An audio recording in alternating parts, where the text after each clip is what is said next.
My name is Harry Joel and I'm 83 years of age. My name is Gwen Scull and I am 73.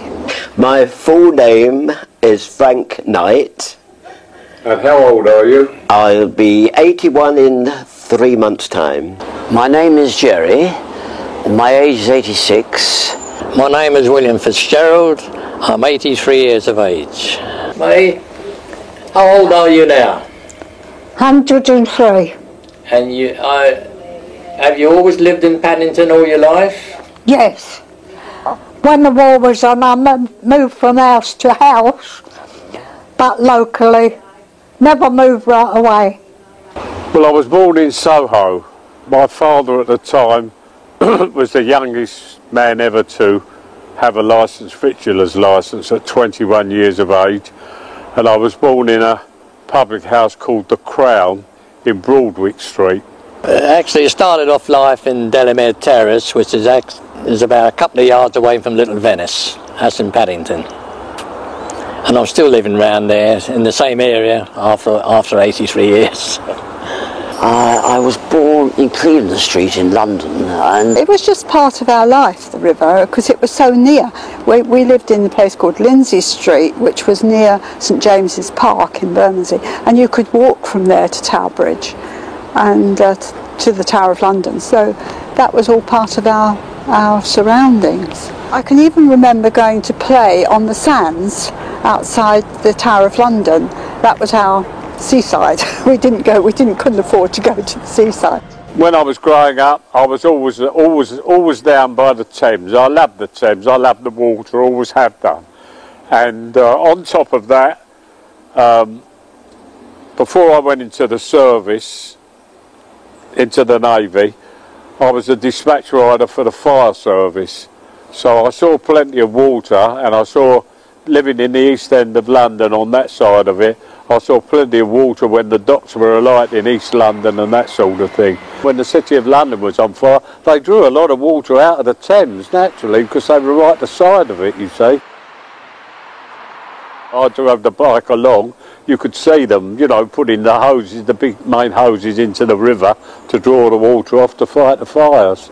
My father used to say he came from the other side of the river all the time. My mother came from Marylebone, so they were two sort of separate parts of London with the river in between.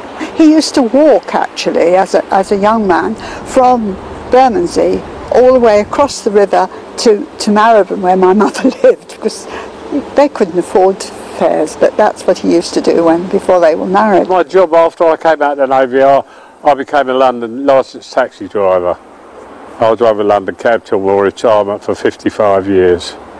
It was a great experience because one minute you could be picking up a Cockney man with his wife celebrating their wedding anniversary, and the next job you picked up could be a lord going to the House of Lords. At the House of Commons, on the pillar, the entrance in Parliament Square, which is the side of the Thames, there's a light goes on when they need an empty taxi. And when the light goes on, the policeman just lets you go in. Of course, you never know who you're going to pick up, from whether it be a Labour, Conservative, a Liberal, Democrat. They just come out and get in the cab and you take them wherever they want to go. There was the film stars and the big artists that were in London always stopped at the Savoy Hotel. And the Savoy Hotel is the side of the River Thames.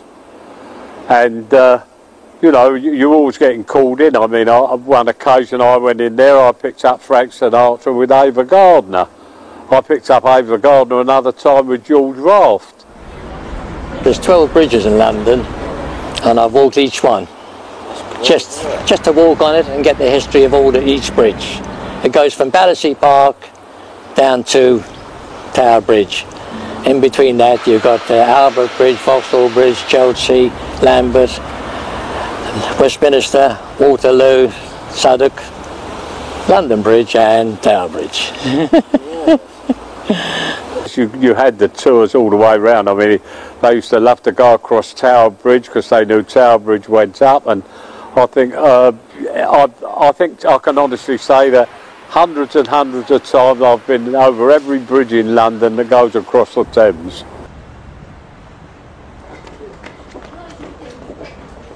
I think the favourite bridge is Tower Bridge. I can remember the time when Tower Bridge started to go up just as a bus was going over it, and just as it was parting like that, he jumped from one side to the other, got to the other side with a big London red bus. I thought, boy, I thought the driver, you know, he must have had so much pluck and thinking of his conductor and his passengers that, well, I've got to carry on, otherwise the bus is going to turn over. So away he went, and he did the trick. It was really marvellous. Afterwards, when, you know, my father and I found out that the guy used to come in and use the pub, and he lived in the buildings opposite, that he was the driver of the bus, because he was a transport driver. We used to go on the boats a lot. My father used to take us and used to go up on the boats. We used to go to Hampton Court and places like that, and I took my own children on the boats up there.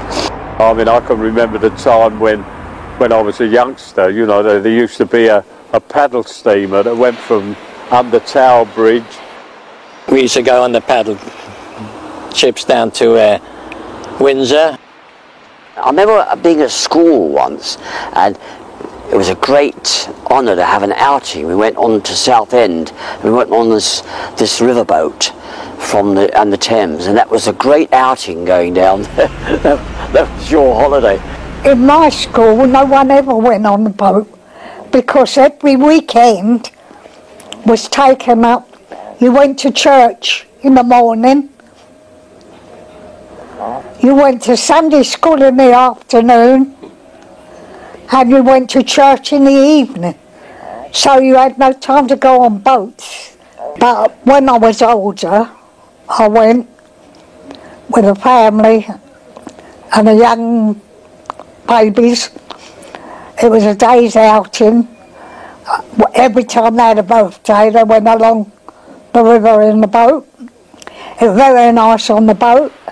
Oh, well, on board, you know, you could get a meal, you could get a snack. Singing, eating, and everybody enjoying themselves. Because it was a different world in those days. We were all sort of Londoners. Went up in the wheel. Now that is drawing the... You enjoy that, did you? They're drawing hundreds there. Yeah. It was packed. It was packed when I got there. The wheel, a lot of people going. You had a good queues all up the road, waiting to get on. I loved it going down the Thames, visiting the Thames, going to the South Bank, because they have all the marvellous entertainment that goes on there. I mean, even in the Festival Hall or the Queen Elizabeth Halls, they have group singers, watching the dancing that goes on there in the ballroom. There's quite a variety of entertainment that goes on there. There's always something going on there on the River Thames. That's why I like it so much. At least once a week when the weather's nice, I go to my usual spots down near Festival Hall. I've got my special bench there, and I sit there and have a read and watch the boats go up and down, and it's very nice.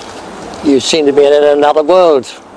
You know, you get all the tourists there, and sometimes they talk to you and you have a good chat, where they come from. They ask you where you come from.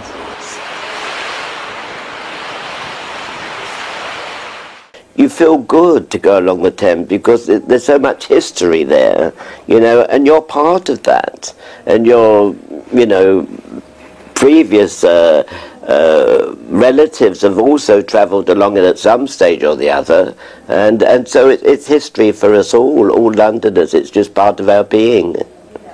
And I've really always loved it, and I still love it. I still get there as often as I can. I can only say that there's something about it when you're a Londoner that you can't stay away from it. You have to be drawn to it. And with all the different things that there are along the Thames now, it's a fascinating thing. Fascinating, really. It's really part of London, and it will always be part of London.